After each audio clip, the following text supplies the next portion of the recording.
Hello दोस्तों, आप सभी का हमारे channel Hindi short hand show पर स्वागत है। फ्रेंड्स, आज के डिक्टेशन की स्पीड होगी 100 शब्द प्रति मिनट, जो कि संपादकीय डिक्टेशन होगी दैनिक जागरण न्यूज़पेपर। और फ्रेंड्स, इसे स्टार्ट करेंगे 5 सेकंड बाद। फ्रेंड्स, हमारे चैनल पर डेली 2 डिक्टेशन प्रोवाइड की जाएंगी आपको, और आप इसकी टाइमिंग देख लें। सुबह 9 बजे आपको प्रोवाइड की जाएगी रामधारी गुप्ता खंडे उच्च गति अभ्यास हिंदी डिक्टेशन, और रोज़ाना रात्रि 7 बजे आपको day by day dictation provide की जाएंगी। दैनिक जागरण संपादकीय dictation, Rajasthan Patrika code dictation, Hindustan संपादकीय डिक्टेशन, रिपोर्टर। और सैटरडे को आपका सभी डिक्टेशन का टेस्ट होगा 1 वीक की, और संडे को आपकी क्लास जो होगी ऑफ रहेगी। फ्रेंड्स, आप अपने सभी मित्रों को डिक्टेशन को शेयर करें। Ready, start. बिहार के किशनगंज में नेपाली सुरक्षा प्रहरी की ओर से की गई फायरिंग में एक भारतीय नागरिक के घायल होने के बाद यह अंदेशा यकीन में ही बदलता है कि नेपाल भारत सरकार को उकसाने में किसी भी सीमा तक जाने को तैयार है। किशनगंज की घटना बीते 1 महीने में तीसरी ऐसी वारदात है जिसमें नेपाली सुरक्षा प्रहरियों की ओर से जानबूझकर भारतीय नागरिकों को निशाना बनाया गया। पिछले महीने सीतामढ़ी में की गई इसी तरह की फायरिंग में तो एक भारतीय नागरिक की मौत भी हो गई थी। उस घटना पर अफसोस जताने के बजाय अररिया में गोलियां चलाई गईं, और अब किशनगंज का मामला सामने है।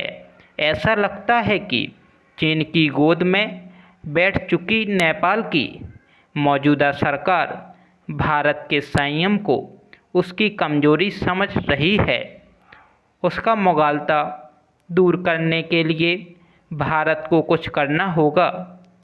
यह इसलिए और भी आवश्यक है क्योंकि नेपाली सुरक्षा प्रहरी सीमा पर छेड़छाड़ कर यथास्थिति बदलने की भी कोशिश कर रहे हैं।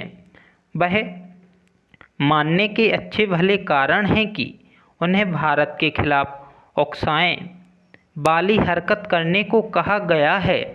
सीतामढ़ी और किशनगंज सरीखी घटनाओं को लेकर कूटनीतिक स्तर पर नेपाल की कड़ी चेतावनी दी जानी चाहिए।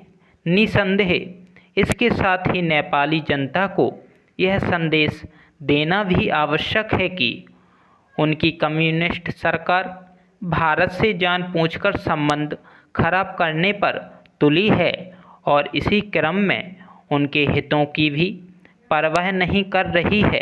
Para change.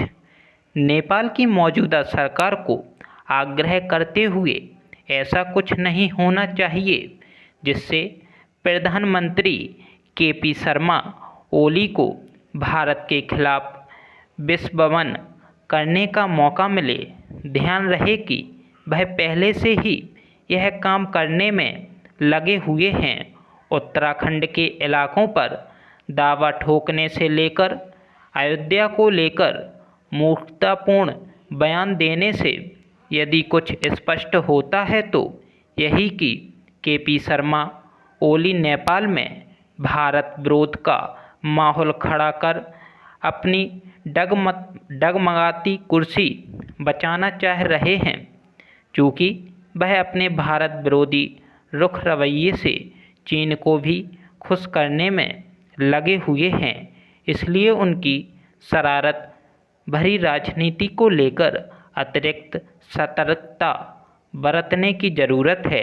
यही सही है कि नेपाल और भारत के सांस्कृतिक एवं सामाजिक संबंध सदियों पुराने हैं और उन पर इतनी आसानी से आँच नहीं आ सकती।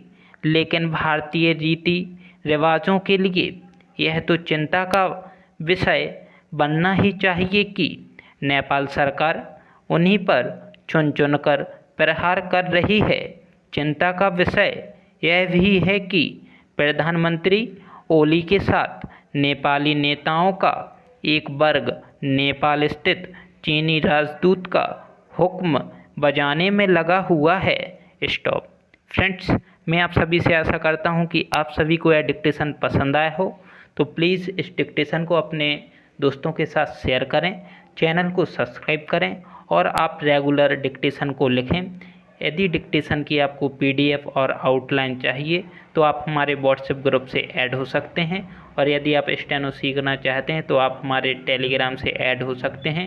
किसी भी आउटलाइन में कोई प्रॉब्लम आती है तो आप हमारे व्हाट्सएप ग्रुप से ऐड हो सकते हैं, जिसकी लिंक डिस्क्रिप्शन में दी हुई है।